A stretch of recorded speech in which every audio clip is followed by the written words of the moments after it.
Hello नमस्कार, कैसे हैं आप लोग। उम्मीद है कि बहुत ही अच्छे होंगे। आज हम लोग क्लास एर्थ का सामाजिक विज्ञान में ज्योग्राफी पढ़ेंगे, जिसका नाम है संसाधन एवं विकास। तो इसमें हम लोग विषय सूची में क्या क्या पढ़ेंगे ये देख लेते हैं। सबसे पहले अध्याय 1 में संसाधन पढ़ेंगे। अध्याय 2 में भूमि, मृदा, जल, प्राकृतिक वनस्पति, वन्य जीवन संसाधन। अध्याय 3 में खनिज एवं शक्ति संसाधन। अध्याय 4 में कृषि पढ़ेंगे। अध्याय 5 में उद्योग और अध्याय 6 में मानव संसाधन पढ़ेंगे। ठीक है, उद्देशिका है भैया, इसको पढ़ लीजिएगा, हर बुक में देता है ये, एनसीईआरटी अच्छी चीज़ है। चैप्टर 1 पे आते हैं संसाधन, लेकिन उसके पहले मैं कुछ डिस्क्लेमर डाल देता हूँ। एक्चुअली क्या है ना, मैं थोड़ा स्लो पढ़ूंगा, ठीक है, धीरे धीरे पढ़ूंगा। कुछ जो कठिन शब्दावलियाँ होंगी उन्हें हम एक्सप्लेन करेंगे। अगर किसी को लगता है कि मैं बहुत ही स्लो बोलता हूँ, बहुत ही स्लो पढ़ता हूँ, तो वो स्पीड को बढ़ा लीजिएगा।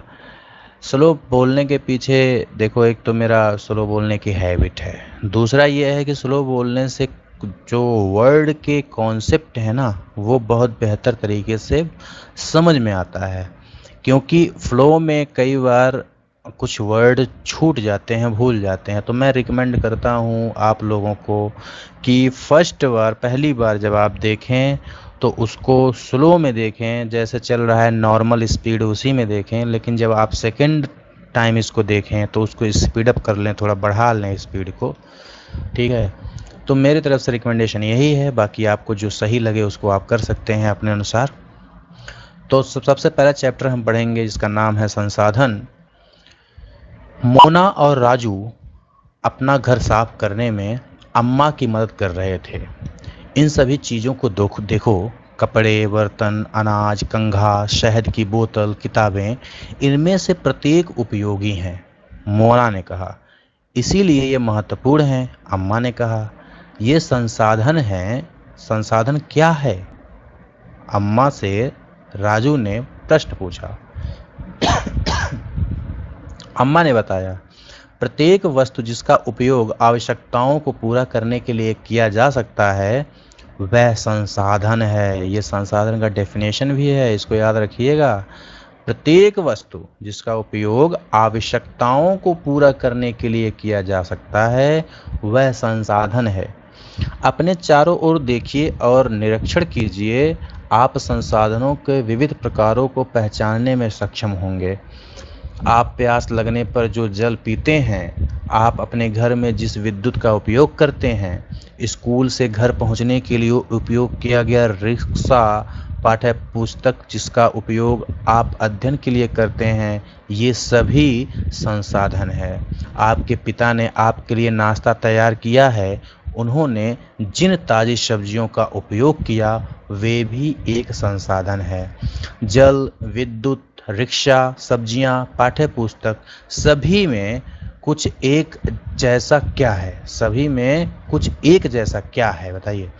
उनमें से सभी वस्तुओं का उपयोग आपके द्वारा किया गया है, इसीलिए वे उपयोगी हैं। एक वस्तु या पदार्थ की उपयोगिता अथवा प्रयोज्यता उसे एक संसाधन बनाती है।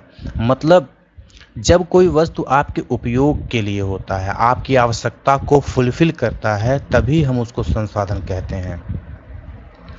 राजू अब जानना चाहता था कि कोई भी वस्तु संसाधन कैसे बनती है। अम्मा ने बच्चों को बताया वस्तुएं उस समय संसाधन बनती हैं जब उनका कोई मूल्य होता है। इसका प्रयोग अथवा उपयोगिता इसे मूल्य प्रदान करते हैं। सभी संसाधन मूल्यवान होते हैं, अम्मा ने कहा। मूल्य का अर्थ महत्व होता है। कुछ संसाधनों का आर्थिक मूल्य होता है, जबकि कुछ संसाधनों का आर्थिक मूल्य नहीं होता है। उदाहरणार्थ, वस्तुओं का आर्थिक मूल्य होता है, लेकिन एक मनोरम भूदृश्य का आर्थिक मूल्य नहीं होता है। परंतु ये दोनों संसाधन महत्वपूर्ण हैं और मनुष्य की आवश्यकताओं को पूरा करते हैं। कुछ संसाधन समय के साथ आर्थिक रूप से मूल्यवान हो सकते हैं। आपकी दादी के घरेलू नुस्खों का आज कोई वाणिज्यिक मूल्य नहीं है, लेकिन यदि वे पेटेंट करने के उपरांत मेडिकल फर्म द्वारा बेचे जाते तब वे आर्थिक रूप से मूल्यवान हो सकते हैं। समय और प्रौद्योगिकी दो महत्वपूर्ण कारक हैं जो पदार्थों को संसाधन बनने में परिवर्तन कर सकते हैं। दोनों लोगों की आवश्यकताओं से संबंधित हैं। फिर से ध्यान दीजिएगा, लोग स्वयं ही सबसे महत्वपूर्ण संसाधन है। देख लो, लोग भी महत्वपूर्ण संसाधन है। ये लोगों का विचार, ज्ञान, आविष्कार और खोज ही है जो अधिक संसाधनों की रचना करते हैं। प्रत्येक खोज अथवा आविष्कार से बहुत से अन्य खोज एवं आविष्कार होते हैं। आग की खोज से खाना पकाने की पद्धति एवं अन्य प्रक्रियाओं का प्रचलन हुआ, जबकि पहिए के आविष्कार से अंततः परिवहन की नवीनतम विधियों का विकास हुआ। जल विद्युत बनाने की प्रौद्योगिकी ने तेजी से बहते जल से उत्पन्न ऊर्जा करके उसे एक महत्वपूर्ण संसाधन बना दिया। ठीक है, शब्दावली देख लीजिए। एक है प्रौद्योगिकी, इसको क्या है ये? किसी कौशल करने अथवा वस्तु बनाने में नवीनतम ज्ञान का अनुप्रयोग ही प्रौद्योगिकी कहलाता है। ठीक है,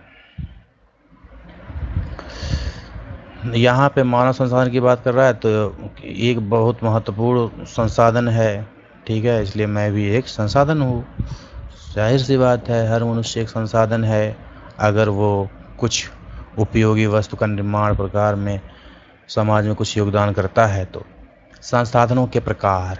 सामान्यतः संसाधनों को प्राकृतिक, मानव निर्मित और मानव में वर्गीकृत किया जाता है। मतलब 3 प्रकार के संसाधन मुख्य रूप से होते हैं। एक है प्राकृतिक संसाधन, दूसरा है मानव निर्मित संसाधन, तीसरा मानव खुद अपने आप में एक संसाधन है। ठीक है, प्राकृतिक संसाधन, जो संसाधन प्रकृति से प्राप्त होते हैं और अधिक संशोधन के बिना उपयोग में लाए जाते हैं, प्राकृतिक संसाधन कहलाते हैं। जैसे वायु, जिसमें हम सांस लेते हैं, हमारी नदियाँ, झीलों में जल, मृदा और खनिज सभी प्राकृतिक संसाधन हैं। इन संसाधनों में से बहुत से प्रकृति के निःशुल्क उपहार हैं और सीधे ही उपयोग में लाए जा सकते हैं। कुछ परिस्थितियों में प्राकृतिक संसाधन का सबसे अच्छी तरह उपयोग करने के लिए औजारों और प्रौद्योगिकी का आवश्यकता होती है। प्राकृतिक संसाधनों को विस्तृत रूप से नवीकरणीय और अनवीकरणीय संसाधनों में विभाजित किया जाता है। ठीक, नवीकरणीय संसाधन क्या है? वे संसाधन हैं ये जो शीघ्रता से नवीकृत अथवा पुनः पूरित हो जाते हैं। इनमें से कुछ असीमित हैं और उन पर मानवीय क्रियाओं का प्रभाव नहीं होता, जैसे सौर और पवन ऊर्जा। ठीक है, लेकिन फिर भी कुछ नवीकरणीय संसाधनों जैसे जल, मृदा और वन का लापरवाही से किया गया उपयोग उनके भंडार को प्रभावित कर सकता है। जल असीमित नवीकरणीय संसाधन प्रतीत होता है, फिर भी जल की कमी और प्राकृतिक जल स्रोतों का सूखना आज विश्व के बहुत से भागों में एक बड़ी समस्या है। अनवीकरणीय संसाधन क्या है? अनवीकरणीय संसाधन वे संसाधन हैं जिनका भंडार सीमित है। भंडार के एक बार समाप्त होने के बाद उनके नवीकृत अथवा पुनः पूरित होने में हजारों वर्ष लग जाते हैं। यह अवधि मानव जीवन की अवधि से बहुत अधिक है। इस प्रकार के संसाधन अनवीकरणीय कहलाते हैं। कोयला, पेट्रोलियम तथा प्राकृतिक गैस इनके कुछ उदाहरण हैं। प्राकृतिक संसाधनों का वितरण भूभाग, जलवायु, ऊंचाई जैसे अनेक भौतिक कारकों पर निर्भर करता है। पृथ्वी पर इन कारकों में विभिन्नता होने के कारण संसाधनों का वितरण असमान है। आप लोग समझ गए होंगे प्राकृतिक संसाधन। किसी को कोई डाउट होगा तो कमेंट बॉक्स में कमेंट करिएगा। मानव निर्मित संसाधन, कभी कभी प्राकृतिक पदार्थ जब संसाधन बन जाते हैं तब वे मूल रूप बदल दिया जाता है उसका। लौह अयस्क उस समय तक संसाधन नहीं था जब तक कि लोगों ने उसे लोहा बनाना नहीं सीखा था। लोग प्राकृतिक संसाधनों का उपयोग पुल, सड़क, मशीन और वाहन बनाने में करते हैं जो मानव निर्मित संसाधन के नाम से जाने जाते हैं। प्रौद्योगिकी भी एक मानव निर्मित संसाधन ही है। इसलिए हम जैसे लोग प्राकृतिक संसाधनों का उपयोग करके मानव निर्मित संसाधन बनाते हैं। मोना ने समझाते हुए कहा। हाँ, राजू ने स्वीकृति में सिर हिलाया। मानव संसाधन क्या है भाई?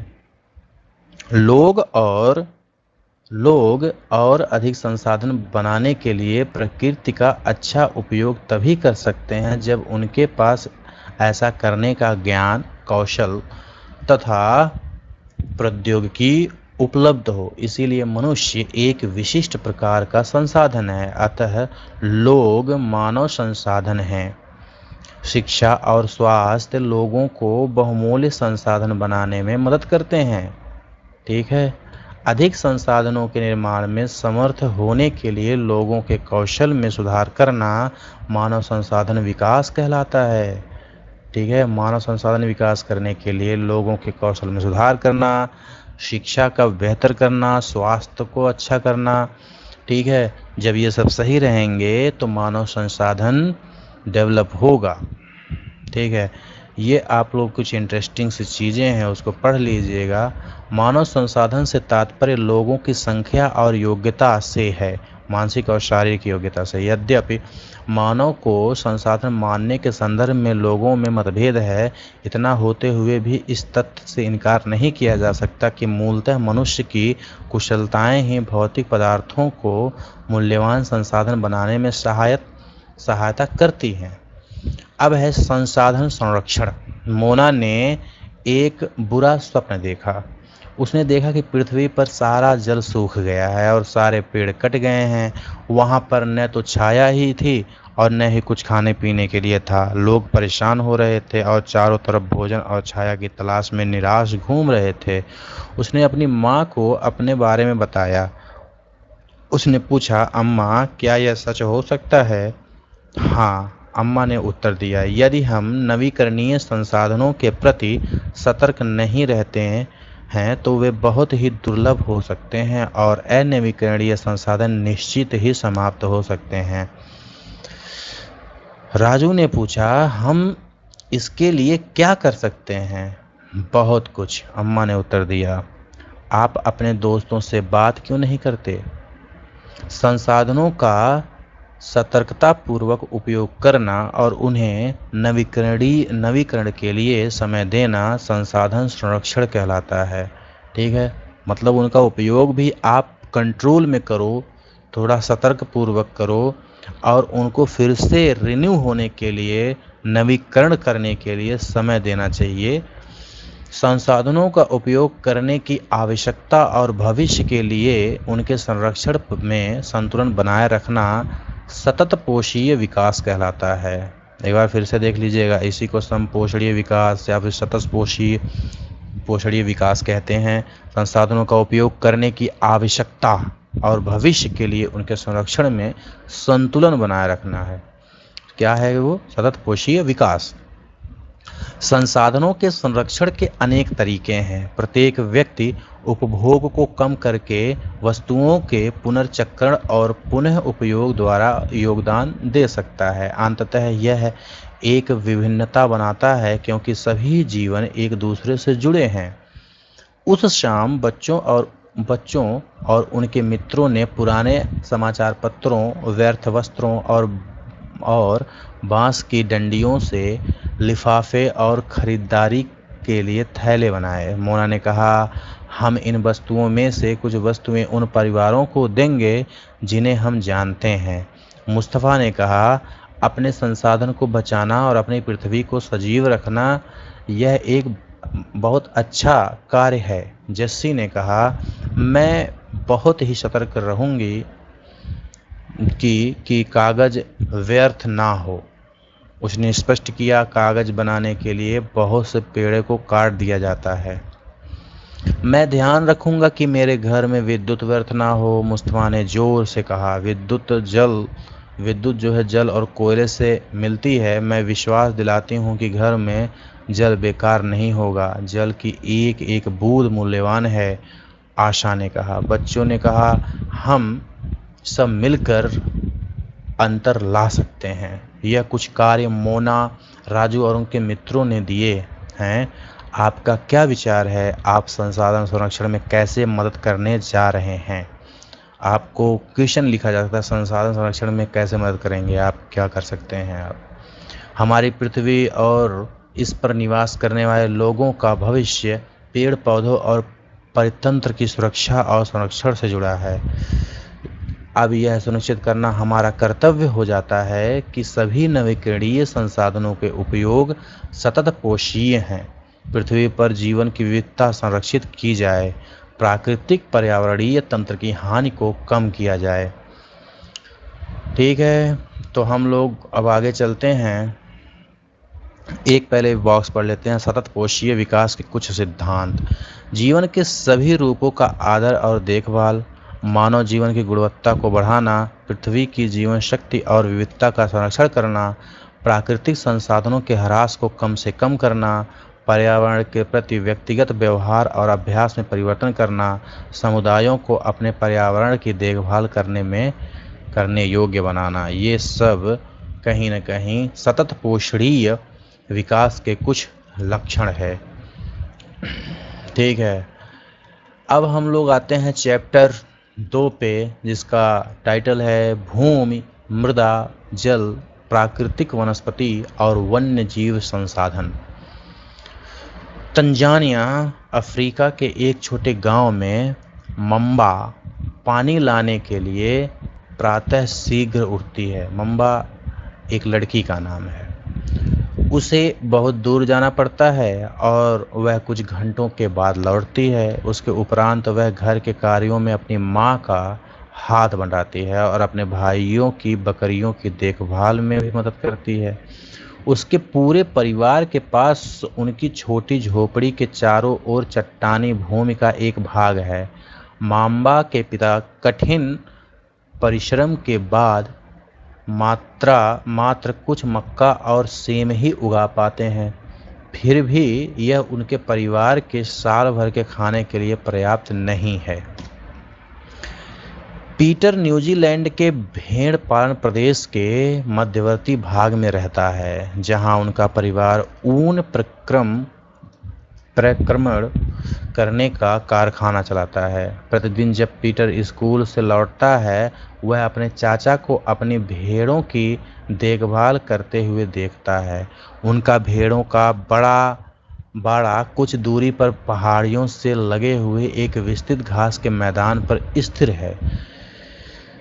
ठीक है, वहाँ नवीनतम प्रौद्योगिकी का उपयोग करते हुए एक वैज्ञानिक विधि से इसका प्रबंध किया जाता है। पीटर का परिवार जैविक कृषि द्वारा सब्जियां भी उगाता है। माम्बा और पीटर विश्व के 2 विभिन्न स्थानों में रहते हैं और उनके जीवन व्यतीत करने में बहुत अंतर है। यह विभिन्नता भूमि की गुणवत्ता, मृदा, जल, प्राकृतिक वनस्पति, प्राणियों और प्रौद्योगिकी के उपयोग की भिन्नता के कारण है। इन स्थानों का एक दूसरे से भिन्न होने का मुख्य कारण इस प्रकार के संसाधनों की उपलब्धता है। क्या आप जानते हैं, विश्व की 90% जनसंख्या भूमि क्षेत्र के 30% भाग पर ही रहती है। शेष 70% भूमि पर या तो विरल जनसंख्या है या वह निर्जन है, जहां कोई नहीं रहता। भूमि के बारे में जानते हैं। सभी महत्वपूर्ण प्राकृतिक संसाधनों में भूमि भी शामिल है। भूपृष्ठ के कुल क्षेत्रफल का लगभग 30% भाग भूमि है। यही नहीं, इस थोड़े से प्रतिशत के भी सभी भाग आवास योग्य नहीं हैं। मुख्यतः भूमि और जलवायु के भिन्न भिन्न लक्षणों के कारण विश्व के विभिन्न भागों में जनसंख्या का वितरण असमान पाया जाता है। मतलब एक समान जनसंख्या हर क्षेत्र में नहीं पाई जाती है। ऊबड़ खाबड़ स्थलाकृति, पर्वतों के तीव्र ढाल, जलाक्रांत संभावित निम्न क्षेत्र, मरुस्थल क्षेत्र एवं सघन वन क्षेत्र सामान्यतः विरल और निर्जन हैं। उर्वर मैदानों और नदी घाटियों में कृषि योग्य उक्त भूमि उपलब्ध है, इसीलिए ये स्थान विश्व के सघन बसे हुए क्षेत्र हैं। ऑस्ट्रेलिया में साल्जबर्ग, ठीक है। इस चित्र में आप भूमि के कितने उपयोग पहचान सकते हैं, आप लोग देख करके बताइएगा। भूमि उपयोग। भूमि का उपयोग विभिन्न कार्यों के लिए किया जाता है, जैसे कृषि, वानिकी, खनन, सड़कों और उद्योगों की स्थापना। साधारणतः इसे भूमि उपयोग कहते हैं। क्या आप मांबा और पीटर के परिवारों के भूमि उपयोग के विभिन्न तरीकों की सूची बता सकते हैं? भूमि का उपयोग भौतिक कारकों द्वारा निर्धारित किया जा सकता है, जैसे स्थलाकृति, मृदा, जलवायु, खनिज और जल की उपलब्धता। मानवीय कारक जैसे जनसंख्या और प्रौद्योगिकी भी इस भूमि उपयोग प्रतिरूप के महत्वपूर्ण निर्धारक हैं। स्वामित्व के आधार पर भूमि को निजी भूमि, सामुदायिक भूमि में बांटा जाता है। निजी भूमि व्यक्तियों के स्वामित्व में होता है, जबकि सामुदायिक भूमि समुदाय के स्वामित्व में होता है। सामान्य रूप से इसका उपयोग समुदाय के संबंधित व्यक्तियों के लिए किया जा सकता है, जैसे चारा, फलों, नट और औषधीय बूटियों को एकत्रित करना। इस सामुदायिक भूमि को साझा संपत्ति संसाधन भी कहते हैं। जनसंख्या और उनकी मांग सदैव बढ़ती रहती है, लेकिन भूमि की उपलब्धता सीमित है। स्थान के अनुसार भूमि की गुणवत्ता में अंतर होता है। जैसा स्थान बदलेगा उसकी भूमि की गुणवत्ता में अंतर होगा। लोगों ने सामुदायिक भूमि पर व्यापारिक क्षेत्र बनाने, नगरीय क्षेत्रों में घर बनाने और ग्रामीण क्षेत्रों में कृषि योग्य भूमि का विस्तार करने के लिए अनाधिकृत हस्तक्षेप करना शुरू कर दिया है। ठीक है।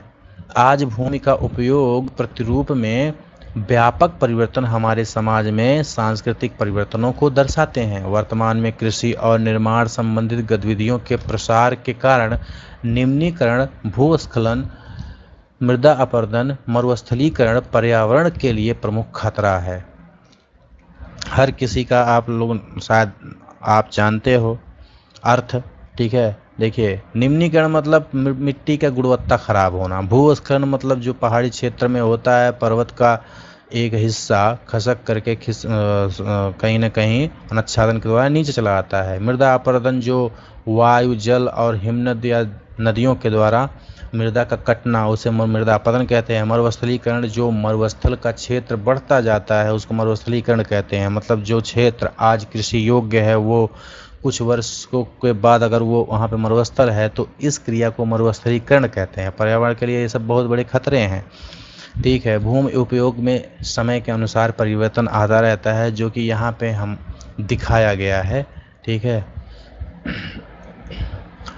अगला है भूमि संसाधन का संरक्षण। बढ़ती जनसंख्या और इसकी बढ़ती मांगों के कारण वन भूमि और कृषि योग्य भूमि का बड़े पैमाने पर विनाश हुआ है। वन भूमि और कृषि योग्य भूमि का बड़े पैमाने पर विनाश हुआ है। इससे एक प्राकृतिक संसाधन के समाप्त होने का डर पैदा हो गया है। इसीलिए विनाश की वर्तमान दर को अवश्य ही रोकना चाहिए।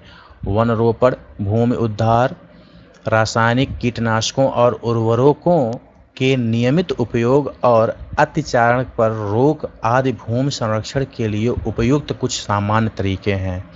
मृदा। पृथ्वी के पृष्ठ पर दानेदार कणों के आवरण की पतली परत मृदा कहलाती है। यह भूमि से निकटता से जुड़ी हुई है। स्थल स्वरूप मृदा के प्रकार को निर्धारित करते हैं। मृदा का निर्माण चट्टानों से प्राप्त खनिजों और जैव पदार्थ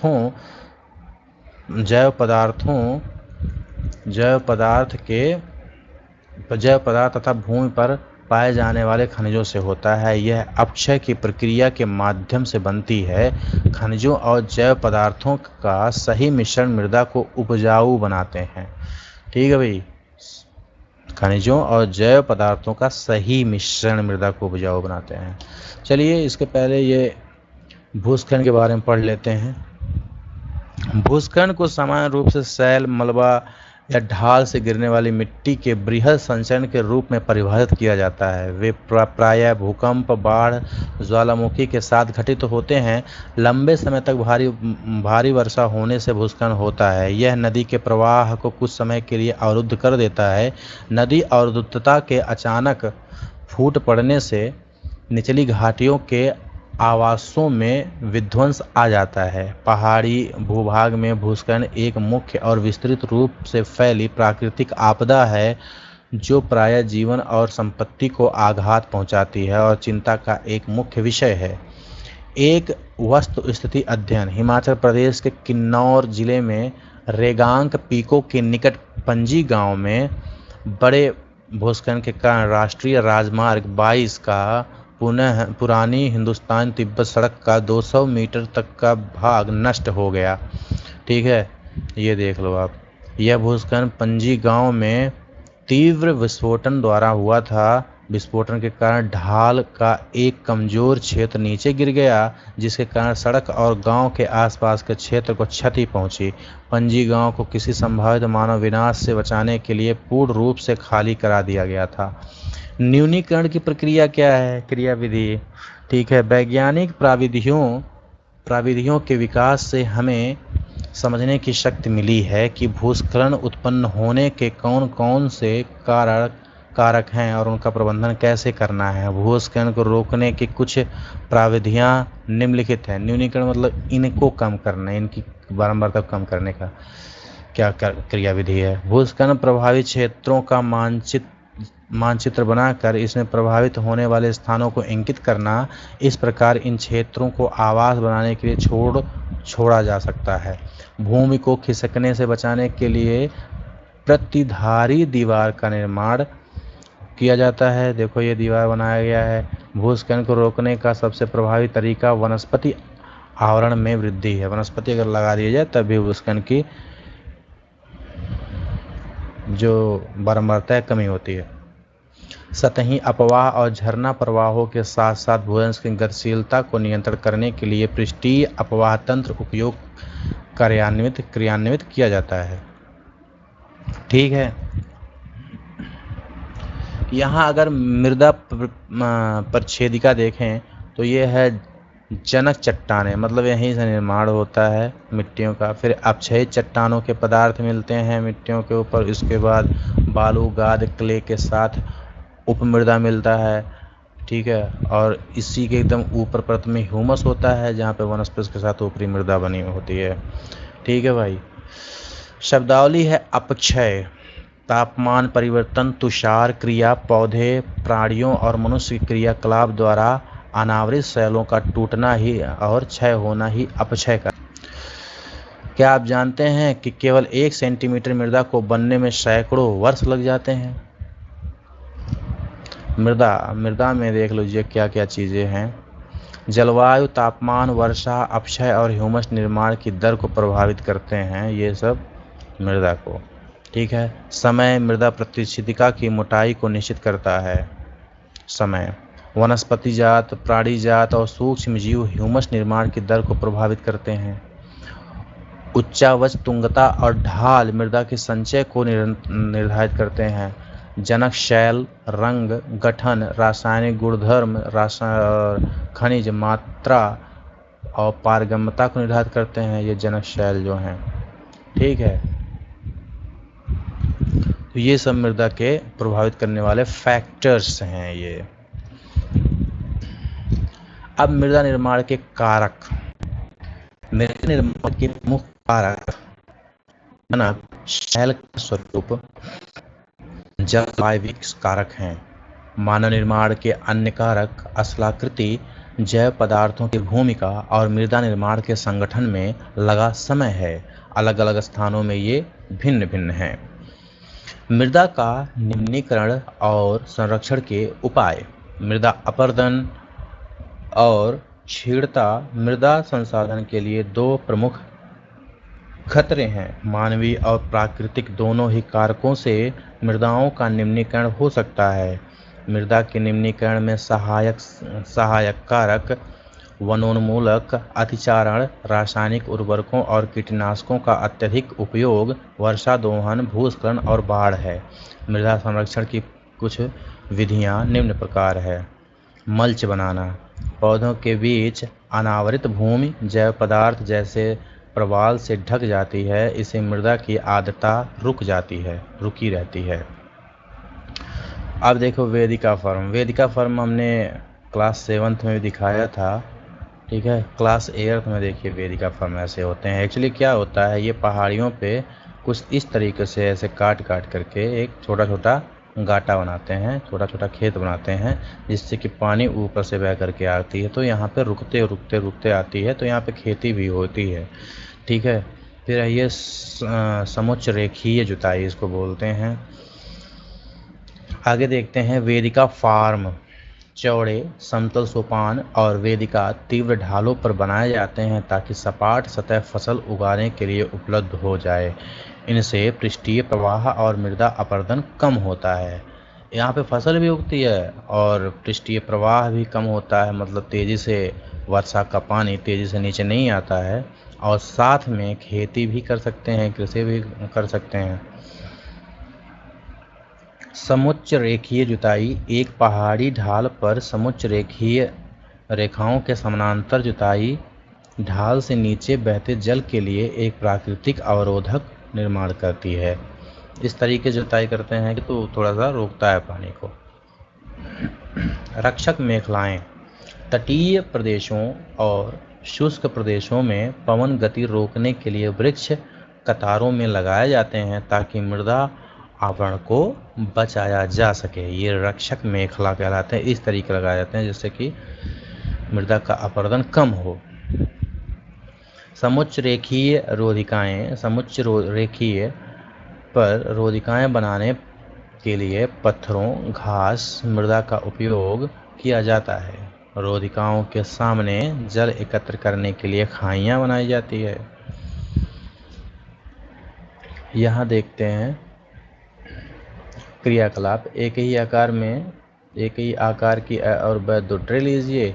इन ट्रे के अंदर 6 छेद बनाइए और इन्हें बराबर मात्रा में मृदा से भर दीजिए।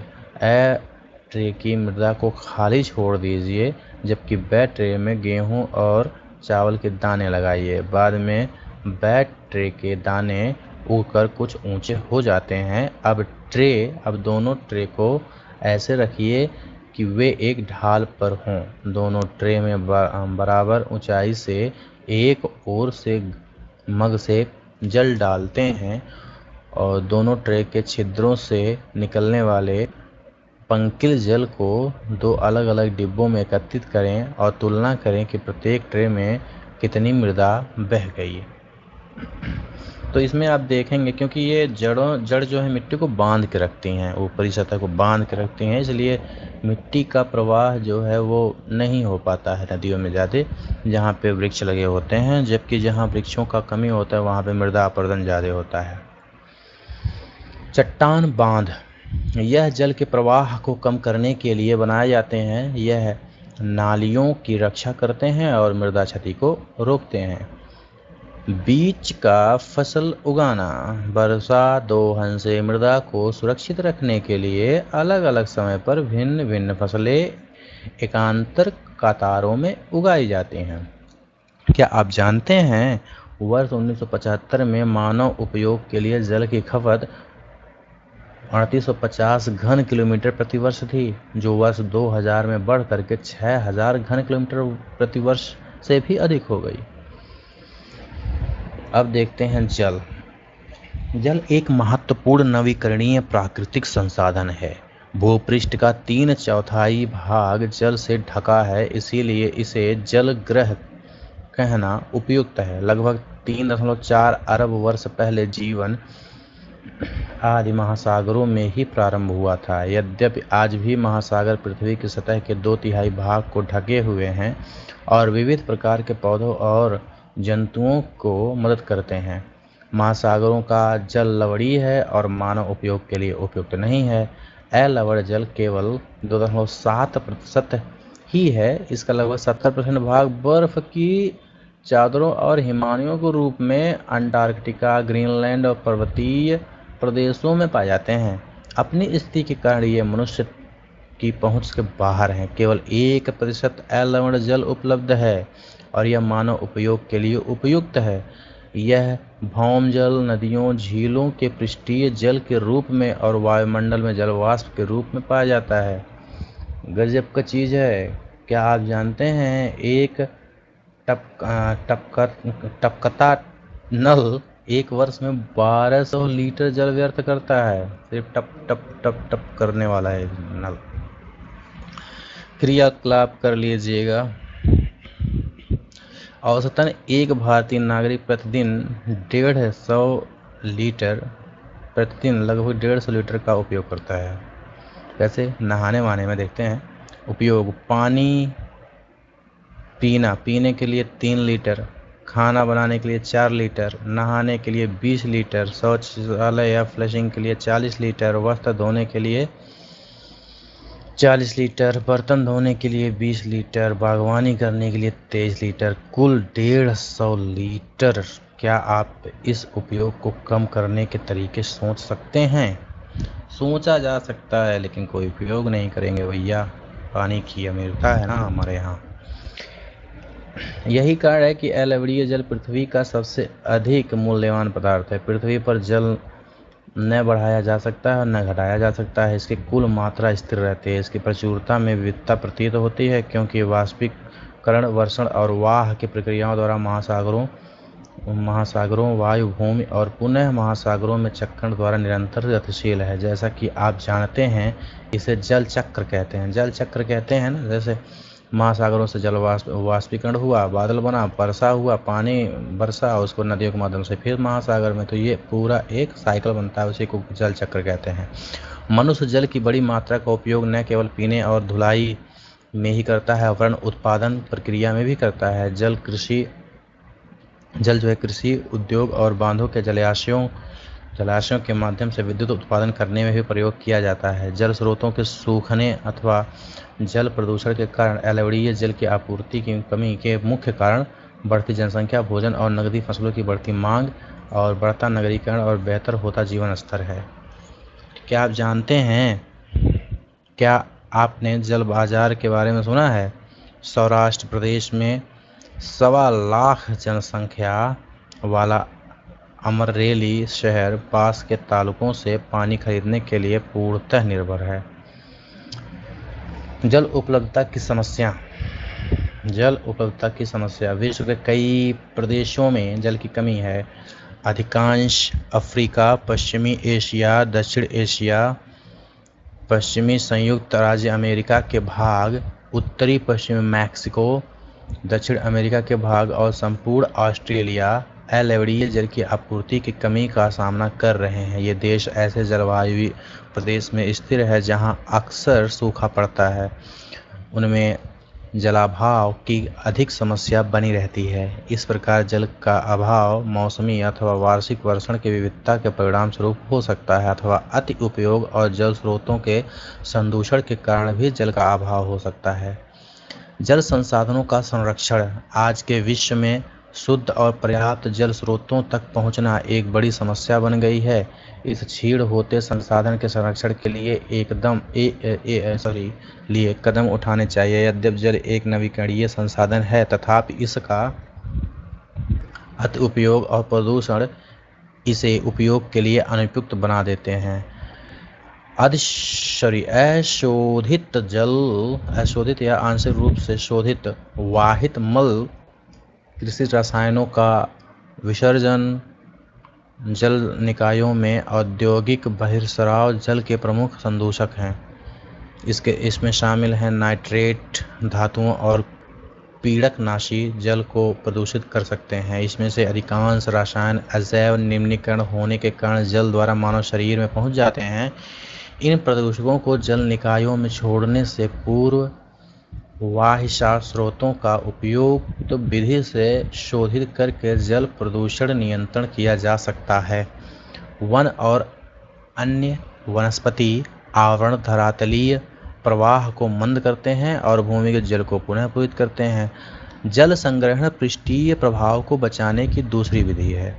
जल रिसाव को कम करने के लिए खेतों को सिंचित करने वाली नहरों को ठीक से पक्का करना चाहिए।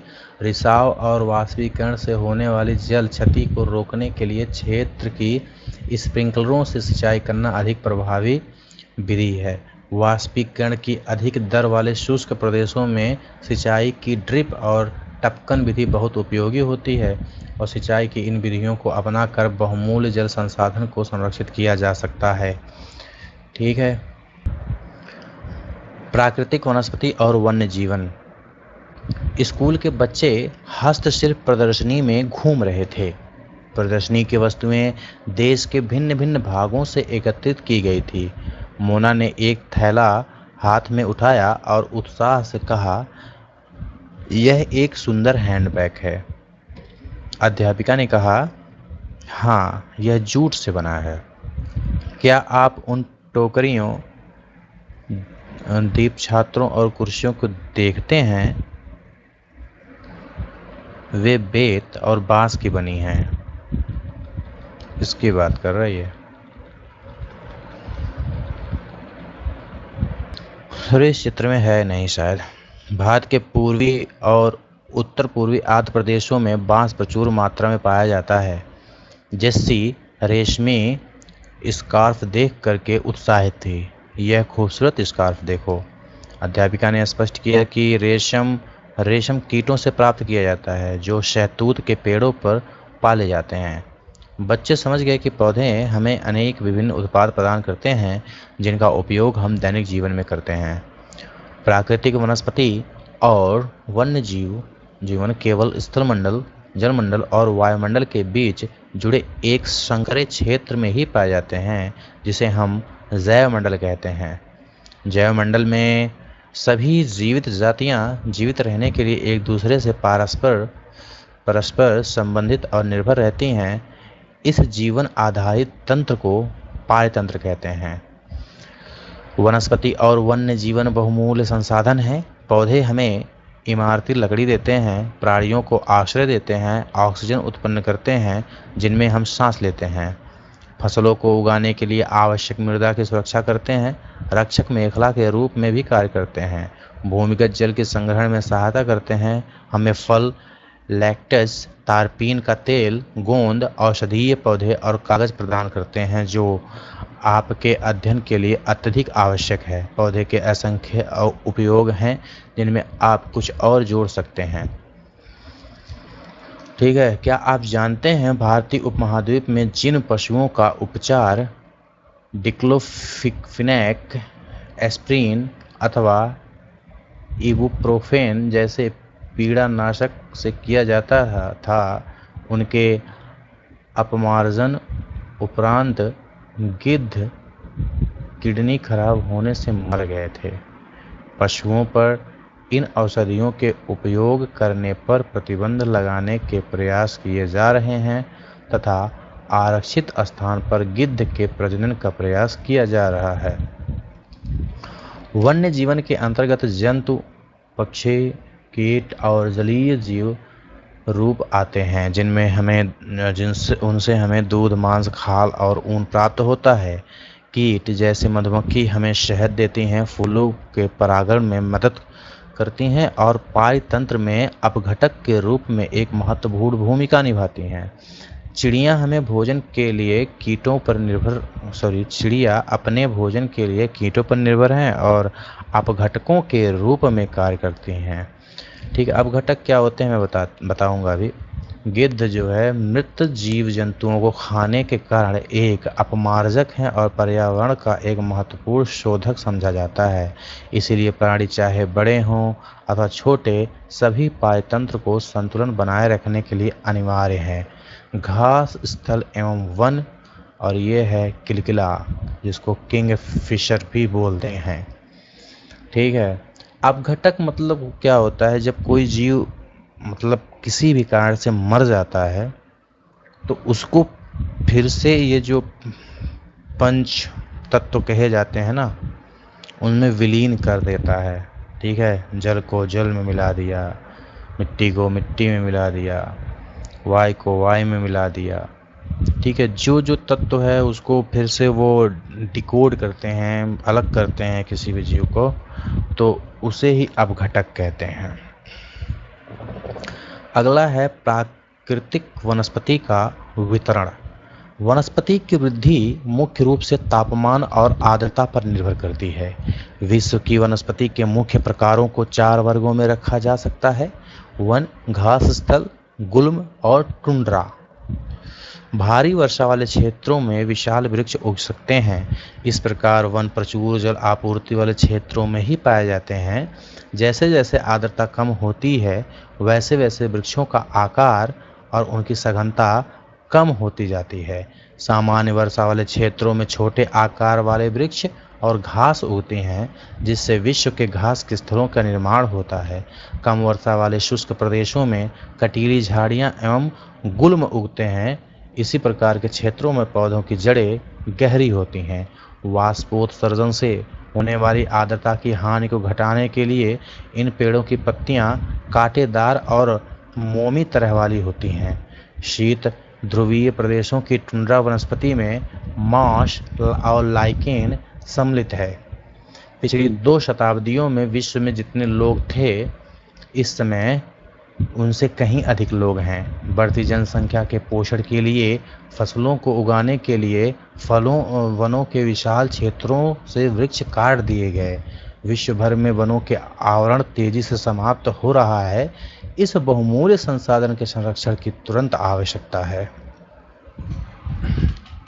स्कूल में छात्रा द्वारा वनों पर बनाया गया कोलाज, ठीक है, इसमें देखिए आप अलग अलग चीज़ें बनाई गई हैं और इस लकड़ी से क्या क्या चीज़ें बन सकती हैं, जो वो चीज़ें यहाँ पे दर्शाई है बच्ची ने। ये देखिए, सुनामी के पश्चात ग्रेट निकोबार के वर्षा प्रचुर वन में क्षति हुआ था, उसको दिखाया गया है। प्राकृतिक वनस्पति और वन्य जीव का संरक्षण। हम देखिए, वन हमारी संपदा है। पौधे जंतुओं को आश्रय प्रदान करते हैं और साथ ही पाल तंत्र को भी अनुरक्षित करते हैं। जलवायु में परिवर्तन और मानव हस्तक्षेप के कारण पौधों और जंतुओं के प्राकृतिक आवास नष्ट हो सकते हैं। बहुत सी जातियां असुरक्षित अथवा संकटापन्न हैं और कुछ लुप्त होने के कगार पर हैं। वनोन्मूलन, मृदा अपरदन, निर्माण कार्य, दावानल और भूस्खलन में से कोई मानव और प्राकृतिक कारक हैं जो मिलकर इन महत्वपूर्ण प्राकृतिक संसाधनों के लुप्त होने की प्रक्रिया को बढ़ावा देते हैं। आज की मुख्य चिंताओं में से एक अनाधिकार शिकार करने की संख्या का बढ़ना है, जिससे कुछ खास प्रजातियों की संख्या में तेजी से कमी आई है। पशु खाल, चमड़ा, नाखून, दांत और पंखों के साथ साथ सिंहों के एकीकरण और गैर कानूनी व्यवहार के लिए जंतुओं के अनाधिकार शिकार किया गया। इसमें से कुछ जंतु चीता, शेर, हाथी, ब्लैक बग, मगरमच्छ, दरियाई घोड़ा, हिम तेंदुआ, शुतुरमुर्ग और मोर हैं। इनका संरक्षण जागरूकता बढ़ाकर किया जा सकता है। राष्ट्रीय उद्यान, वन्य जीव अभयारण्य, जैवमंडल निचय हमारी प्राकृतिक वनस्पति और वन्य जीवन को सुरक्षित रखने के लिए बनाए जाते हैं। संकरी घाटियों, झीलों और आर्द्र भूमि का संरक्षण मूल्यवान संसाधन नष्ट होने से बचाने के लिए आवश्यक है। ठीक है, ये है ब्लैक बक को सुरक्षा की आवश्यकता है। ठीक है, यदि प्रजातियों की सापेक्ष संख्या को भंग ना किया जाए तो पर्यावरण में संतुलन बना रहता है। विश्व के अनेक भागों में मनुष्य ने अपने क्रियाकलापों से अधिक प्रजातियों के प्राकृतिक आवासों में उथल पुथल कर दिया है। अनेक पक्षियों और जीव जंतुओं के अंधाधुंध शिकार के कारण या तो वे विलुप्त हो गए या विलुप्त होने के कगार पर हैं। प्रादेशिक और सामुदायिक स्तर पर जागरूकता कार्यक्रमों जैसे सामाजिक वानिकी वन महोत्सव को प्रोत्साहित करना चाहिए। ठीक है, स्कूल के बच्चों को पक्षी देखने प्राकृतिक कैंपों में जाने के लिए प्रोत्साहित करना चाहिए ताकि वे विविध जातियों की निवास का अवलोकन कर सकें। बहुत से देश पक्षियों और पशुओं को मारने और उनके व्यापार करने के विरुद्ध हैं।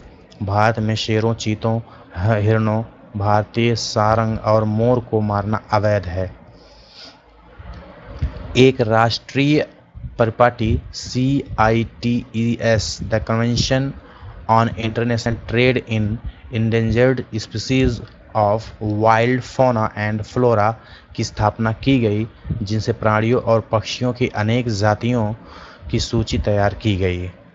ठीक है, इस सूची में दिए गए सभी पक्षियों और प्राणियों के व्यापार करने पर प्रतिबंध लगा दिया गया और पौधों और प्राणियों का संरक्षण प्रत्येक नागरिक का नैतिक कर्तव्य है।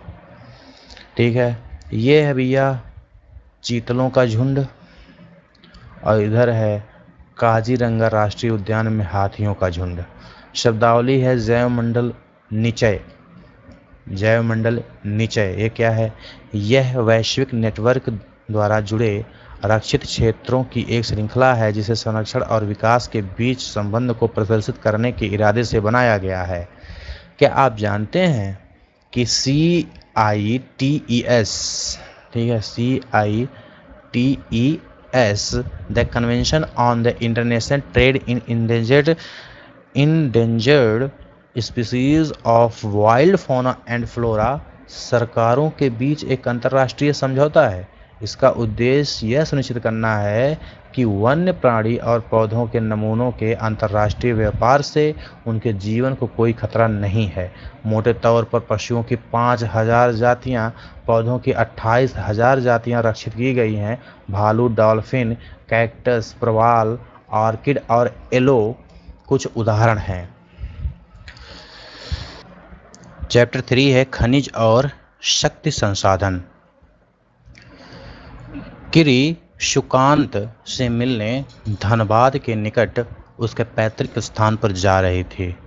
किरी विशाल काले क्षेत्र को देखकर आश्चर्यचकित थी। शुकांत, यह स्थान इतना काला और धूल भरा क्यों है? उसने पूछा। यह कोयला खदान के निकट होने के कारण है। क्या आप वहाँ ट्रकों को देख रही हो? ये सभी खनिज कोयले को ले जा रहे हैं, सुकांत ने उत्तर दिया। खनिज क्या है? कीरी पूछती है। सुकांत कहता है, क्या आपने कभी नानबाई को बिस्कुट खाते हुए देखा है? उसमें आटा, दूध, चीनी, कभी कभी अंडे को भी मिलाया जाता है। जब आप पके हुए बिस्कुट खाते हैं तो क्या आप इन अवयवों को पृथक रूप से देख सकते हैं? जिस प्रकार बिस्कुट में मिली हुई कई वस्तुओं को आप नहीं देख सकते, उसी प्रकार इस पृथ्वी पर चट्टानों में कई पदार्थ मिले होते हैं जो खनिज कहलाते हैं। ये खनिज पृथ्वी की चट्टान परपटी पर सभी जगह फैले हुए हैं। प्राकृतिक रूप से प्राप्त होने वाला पदार्थ जिसका निश्चित रासायनिक संगठक हो, वह खनिज कहलाता है। खनिज सभी स्थानों पर समान रूप से वितरित नहीं हैं, वे किसी विशेष क्षेत्र में या शैल समूहों में संकेंद्रित हैं। कुछ खनिज ऐसे क्षेत्र में पाए जाते हैं जो आसानी से अभिगम में नहीं हैं, जैसे आर्कटिक महासागर, संस्तर और अंटार्कटिका। क्या आप जानते हैं आपके भोजन में नमक और आपकी पेंसिल में ग्रेफाइट भी खनिज है? खनिज विभिन्न प्रकार के भूवैज्ञानिक परिवेश में अलग अलग दशाओं में निर्मित होते हैं। वे बिना किसी मानवीय हस्तक्षेप के प्राकृतिक प्रक्रियाओं द्वारा निर्मित होते हैं। वे अपने भौतिक गुणों जैसे रंग, घनत्व, कठोरता और रासायनिक गुणों यथा विलेयता के आधार पर पहचाने जा सकते हैं। खनिजों के प्रकार। पृथ्वी पर 3000 से अधिक विभिन्न खनिज हैं। संरचना के आधार पर खनिजों को मुख्यतः धात्विक और अधात्विक खनिजों में वर्गीकृत किया गया है। ठीक है, खनिज में क्या है? धात्विक है, अधात्विक है। धात्विक में लौह भी आते हैं और अलौह भी आते हैं। ठीक है, क्या आप जानते हैं शैल खनिज अवयवों के अनिश्चित संगठन वाले एक या एक से अधिक खनिजों का एक समूहन है। शैल जिसमें खनिजों का खनन किया जाता है अयस्क कहे जाते हैं। यद्यपि 2800 से अधिक खनिजों की पहचान की गई है, जिनमें से केवल लगभग 100 अयस्क खनिज समझे जाते हैं। खनिजों का वर्गीकरण हमने देख लिया। अब है धात्विक खनिजों में धातु कच्चे रूप में होते हैं। धातुएं कठोर पदार्थ हैं जो ऊष्मा और विद्युत को संचारित करती हैं और जिनमें द्युति या चमक की विशेषता होती है। लौह अयस्क, बॉक्साइट, मैग्नीज अयस्क इसके कुछ उदाहरण है। धात्विक खनिज लौह और अलौह हो सकते हैं। लौह खनिज जैसे लौह अयस्क, मैग्नीज और क्रोमाइट में लोहा होता है। अलौह खनिज में लोहा नहीं होता है, किंतु कुछ अन्य धातु यथा सोना, चांदी, तांबा या सीसा हो सकती है। अधात्विक खनिजों में धातुएं नहीं होती हैं। चूना पत्थर, अभ्रक, जिप्सम इन खनिजों के उदाहरण हैं। खनिज ईंधन जैसे कोयला और पेट्रोलियम भी अधात्विक खनिज हैं।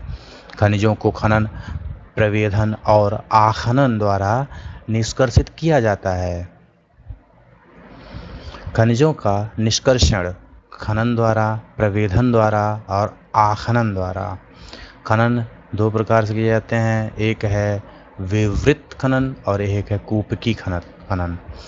ठीक है, ये देखिए अपतट तेल का प्रवेधन, मशीन से सीधे समुद्र में छेद करके खनिज का निष्कासन किया जाता है। पृथ्वी की सतह के अंदर दबी शैलों से खनिजों को बाहर निकालने की प्रक्रिया खनन कहलाती है। खनिज जो कम गहराई में स्थित हैं वे पृष्ठीय स्तर को हटाकर निकाले जाते हैं, इसे विवृत खनन कहते हैं। ठीक है, ऊपर के स्तर को हटा देते हैं सीधे, उसके बाद उसको निकाल लेते हैं। फिर है गहन वेधन, जिन्हें कूपिक कहते हैं। जिसको गहराई में खुदाई करते हैं उसको कूपिक कहते हैं। अधिक गहराई में स्थित खनिज निक्षेपों तक पहुंचने के लिए बनाए जाते हैं। ठीक है, इसे कूपिकी खनन कहते हैं। पेट्रोलियम और प्राकृतिक गैस धरातल के बहुत नीचे पाए जाते हैं। उन्हें बाहर निकालने के लिए गहन कूपों की खुदाई की जाती है। इन्हें ही प्रवेधन कहते हैं। सतह के निकट स्थित खनिजों के जिस प्रक्रिया द्वारा आसानी से खोद कर निकाला जाता है उसे ही आखनन कहते हैं। क्या आप जानते हैं, आप शैल को देखकर बता सकते हैं यदि इसमें तांबा है, क्योंकि तब शैल का रंग नीला प्रतीत होगा। खनिजों का वितरण। खनिज विभिन्न प्रकार की शैलों में पाए जाते हैं। कुछ आग्नेय शैलों में पाए जाते हैं, कुछ कायांतरित शैलों में, जबकि अन्य अवसादी शैलों में पाए जाते हैं। धात्विक खनिज आग्नेय और कायांतरित शैल समूहों, जिनमें विशाल पठारों का निर्माण होता है, में पाए जाते हैं। उत्तरी स्वीडन में लौह अयस्क, ओंटारियो कनाडा में तांबा और निकल के निक्षेप, दक्षिण अफ्रीका में लोहा, निकेल, क्रोमाइट और प्लेटिनम आग्नेय और कायांतरित शैलों में पाए जाने वाले खनिजों के उदाहरण है। मैदानों और नवीन वलित पर्वतों के अवसादी शैल समूहों में अधात्विक खनिज जैसे चूना पत्थर पाए जाते हैं। फ्रांस के कॉकेशस प्रदेश के चूना पत्थर निक्षेप, जॉर्जिया और यूक्रेन के मैग्नीज निक्षेप और अल्जीरिया के फास्फोरस संस्तर इसके कुछ उदाहरण है। खनिज ईंधन जैसे कोयला और पेट्रोलियम भी अवसादीय स्तर में पाए जाते हैं।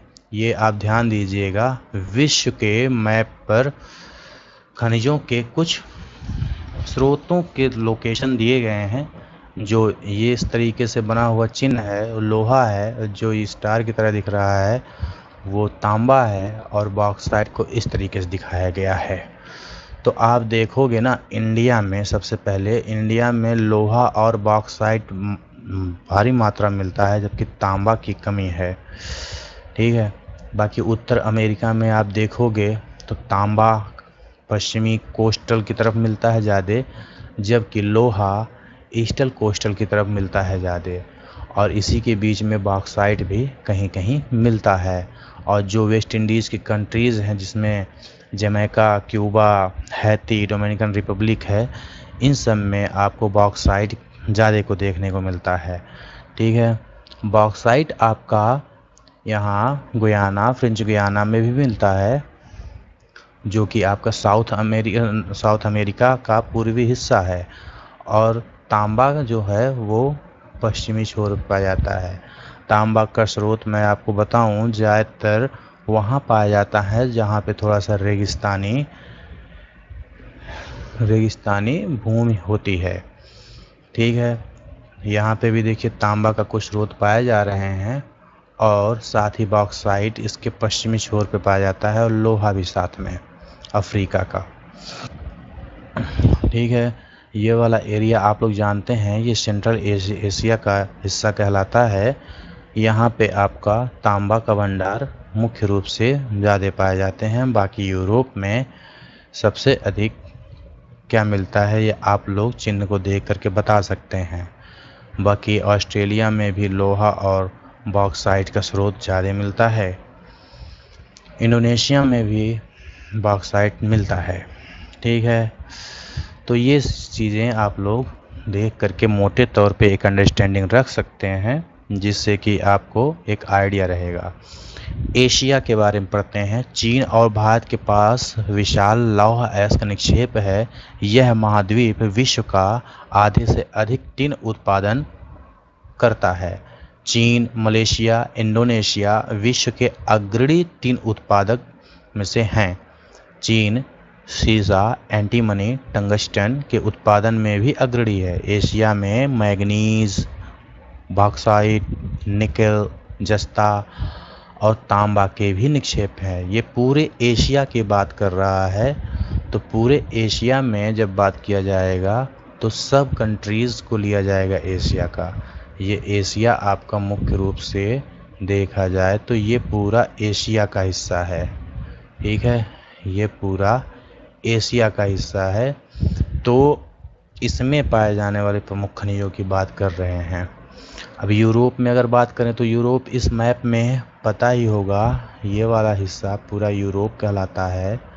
ठीक है, ये वाला हिस्सा पूरा यूरोप है और यूरोप विश्व में लौह अयस्क का अग्रणी उत्पादक है। रूस, यूक्रेन, स्वीडन और फ्रांस लौह अयस्क के विशाल निक्षेप वाले देश हैं। तांबा, सीसा, जस्ता, मैग्नीज और निकेल खनिजों के निक्षेप पूर्वी यूरोप और यूरोपीय रूस में पाए जाते हैं।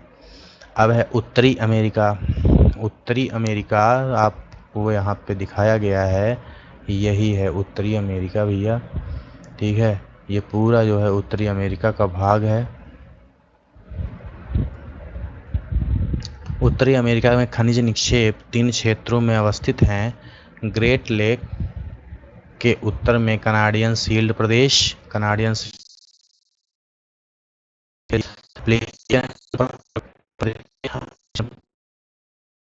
की पर्वत श्रृंखलाएं ये यहाँ पे है और श्रृंखलाएं लौह अयस्क, निकेल, सोना और यूरेनियम तथा तांबा के खनन कनाडियन शील्ड प्रदेश में और कोयले का अपलेशन प्रदेश में होता है। पश्चिमी कार्डिलेरा में तांबा, सीसा, जस्ता और सोना और चांदी के विशाल निक्षेप हैं। दक्षिण अमेरिका। ब्राज़ील विश्व में उच्च कोटि के लौह अयस्क का सबसे बड़ा उत्पादक है। ठीक है, ब्राज़ील कहाँ है? ब्राज़ील देखिए ये हिस्सा है दक्षिण अमेरिका का, ये एक बड़ा देश है ब्राज़ील। ठीक है, ब्राज़ील। चिली, पेरू तांबे के अग्रणी उत्पादक हैं। चिली और पेरू, देखो चिली ये रहा, यहाँ से ये पतला सा एक लंबा सा कंट्री है चिली, और पेरू जो है वो यहाँ पे मिलता है। ठीक है भैया, चलिए आगे देखते हैं। फिर ब्राज़ील, बोलिविया विश्व में टिन का सबसे बड़े स्रोतों में से एक हैं। दक्षिण अमेरिका के पास सोना, चांदी, जस्ता, क्रोमियम, मैग्नीज, बॉक्साइट, अभ्रक, प्लेटिनम, एस्बेस्टस और हीरा के विशाल निक्षेप भी हैं। खनिज तेल वेनेजुएला, अर्जेंटीना और चिली, पेरू और कोलंबिया में पाया जाता है। ठीक है, ये नाम आप याद रखिएगा। हम जो वर्ल्ड मैपिंग कराएंगे, ठीक है, वर्ल्ड मैपिंग जब कराएंगे तो उसमें हम लोग इसको देखेंगे देशों को। क्या आप जानते हैं हरा हीरा एक दुर्लभतम हीरा है? विश्व की प्राचीनतम शैलें पश्चिमी ऑस्ट्रेलिया में हैं। कहाँ पे हैं सबसे प्राचीनतम शैलें? पश्चिमी ऑस्ट्रेलिया में। वे 430 करोड़ वर्ष पूर्व बने, पृथ्वी के निर्माण के मात्र 30 करोड़ वर्ष पश्चात। अब आते हैं अफ्रीका में। अफ्रीका खनिज संसाधनों में धनी है। यह हीरा, सोना, प्लेटिनम का विश्व का सबसे बड़ा उत्पादक है। दक्षिण अफ्रीका, जिम्बाब्वे और जायरे विश्व के सोने का सबसे बड़ा भाग उत्पादित करते हैं।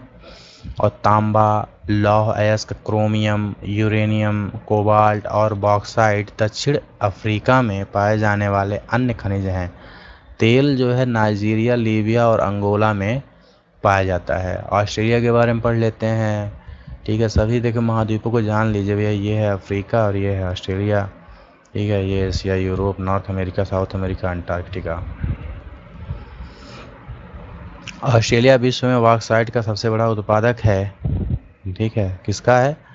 विश्व में बॉक्साइट का सबसे बड़ा उत्पादक है। यह सोना, हीरा, लौह अयस्क, टिन और निकिल के अग्रणी उत्पादक है। यह तांबा, सीसा, जस्ता और मैग्नीज में भी संपन्न है। पश्चिम ऑस्ट्रेलिया का कालगुरली और कुलगाड़ी क्षेत्र में सोने के सबसे बड़े निक्षेप हैं। अंटार्कटिका के बारे में देखें। विभिन्न खनिज निक्षेपों पूर्वानुमान से कुछ संभवतः विशाल के लिए अंटार्कटिका का भूविज्ञान पर्याप्त रूप से सुप्रसिद्ध है। ट्रांस अंटार्कटिक पर्वत में कोयले और पूर्वी अंटार्कटिका में प्रिंस चार्ल्स पर्वत के निकट लोहे के महत्वपूर्ण मात्रा में निक्षेपों के पूर्वानुमान किया गया है। लौह अयस्क, सोना, चांदी और तेल भी वाणिज्यिक मात्रा में उपलब्ध है। खनिजों का उपयोग कई उद्योगों में होता है। रत्नों के लिए प्रयोग किए जाने वाले खनिज प्रायः कठोर होते हैं। इन्हें आभूषण बनाने के लिए विभिन्न शैलियों में जड़ा जाता है।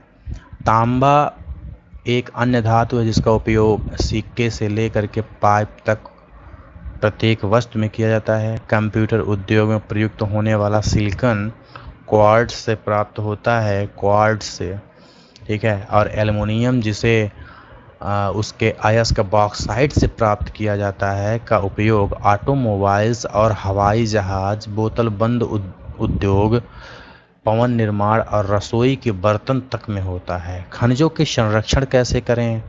खनिज अनवीकरणीय संसाधन है। खनिजों के निर्माण और संचयन में हजारों वर्ष लगते हैं। मानवीय उपभोग की दर की तुलना में निर्माण का दर बहुत धीमी है।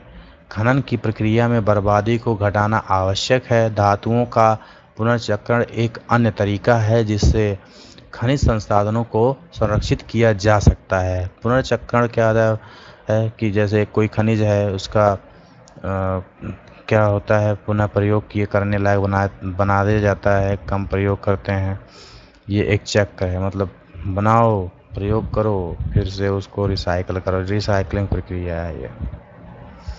शक्ति संसाधन देखिए, सन्नी की माँ अपने दिन की शुरुआत गाइजर का बटन दबाने से करती है, जिसको गीजर कहते हैं। गाइजर, ठीक है, वह सन्नी को जगाने से पहले उसके विद्यालय की वर्दी पर इस्त्री करती हैं। इसके बाद वह अपने लिए ब्लेंडर में एक गिलास संतरे का जूस तैयार करने के लिए रसोई घर में तेजी से पहुंचती हैं। ब्लेंडर में, सन्नी, क्या आपने स्नान कर लिया? आओ और अपना नाश्ता करो। सन्नी के लिए गैस स्टोव पर नाश्ता बनाते हुए माँ पुकारती है। विद्यालय जाते समय सन्नी बत्तियों और पंखों के बटन बंद करना भूल जाता है। माँ उन बटनों को बंद करते समय सोचती है कि शहरों में जीवन आरामदायक प्रतीत होता है, लेकिन विद्युत उपकरणों अर्थात गजट जो भी सभी बिजली की खपत करते हैं पर अधिक से अधिक निर्भरता मांग और पूर्ति के बीच विशाल अंतर पैदा करती है। विज्ञान और प्रौद्योगिकी के नए प्रचलन से जीवन शैलियों में बहुत तेजी से परिवर्तन आ रहे हैं। शक्ति अथवा ऊर्जा हमारे जीवन में बहुत महत्वपूर्ण भूमिका निभाते हैं। हमें उद्योग, कृषि, परिवहन, संचार एवं प्रतिरक्षा के लिए भी शक्ति की आवश्यकता होती है। ऊर्जा संसाधनों को विस्तृत रूप से परंपरागत और गैर परंपरागत संसाधनों में वर्गीकृत किया जा सकता है। परंपरागत स्रोत कौन से हैं? ऊर्जा के परंपरागत स्रोत वे हैं जो लंबे समय से सामान्य उपयोग में लाए जा रहे हैं। ईंधन और जीवाश्मी ईंधन परंपरागत ऊर्जा के दो मुख्य स्रोत हैं। ईंधन इसका उपयोग पकाने और ऊष्मा प्राप्त करने के लिए व्यापक रूप में होता है। हमारे देश में ग्रामीणों द्वारा उपयोग की गई 50% से अधिक ऊर्जा ईंधन से प्राप्त होती है। ठीक है। खनिज तेल, प्राकृतिक गैस से लाभ और हानि। इनके लाभ क्या हैं? आसानी से परिवहनीय टैंकर हैं और पेट्रोल रसायन उद्योग का आधार हैं। इससे हानि क्या है? तेल जो है अतिप्लावन और गैस रिसाव के कारण ऑक्सीजन का अवक्षय करता है। ठीक है। और इसका प्राकृतिक गैस का आसानी से परिवहनीय पाइपलाइन द्वारा तेल और कोयले से अधिक स्वच्छ होता है, तेल से सस्ता है। नए ईंधन का अन्वेषण आसान नहीं है भाई ये। और निर्मुक्त प्रदूषण के कारण अम्लीय वर्षा भी होते हैं इन दोनों की वजह से। ऊर्जा के परंपरागत स्रोत इनके सुप्राप्य हैं, बहुसंख्यक लोगों को ऊर्जा प्रदान करता है। इसका हानियाँ क्या हैं? संग्रहण में अधिक समय का उपयोग, प्रदूषण फैलाने वाला और हरितकृत प्रभाव में वृद्धि करता है। नवीकरणीय है, निर्वनीकरण से बढ़ता है। कोयला इससे लाभ विस्तृत रूप से उपलब्ध है और विद्युत रूपांतरण के लिए उपयुक्त किया जा सकता है। इससे हानियाँ प्रदूषण का स्रोत और परिवहन के लिए भारी पड़ता है। ठीक है। पौधों और जानवरों के अवशेष जो लाखों वर्षों तक धरती के अंदर दबे रहे थे, ताप और दाब के प्रभाव में जीवाश्म ईंधनों में परिवर्तित हो गए। जीवाश्म ईंधन जैसे कोयला, पेट्रोलियम, प्राकृतिक गैस परंपरागत ऊर्जा के स्रोत हैं। इन खनिजों के भंडार सीमित हैं। विश्व की बढ़ती जनसंख्या जिस दर से इनका उपयोग कर रही है वह इनके निर्माण की दर से कहीं अधिक है, इसीलिए ये शीघ्र ही समाप्त होने वाले हैं। उत्तर पूर्व भारत में ईंधन ले जाती महिला। आते हैं कोयला पे। यह बहुतायत में पाया जाने वाला जीवाश्म ईंधन है। इसका उपयोग घरेलू ईंधन उद्योग में लोहा और इस्पात, वाष्प इंजनों और विद्युत उत्पन्न करने में किया जाता है। कोयले से प्राप्त विद्युत को तापीय ऊर्जा कहते हैं।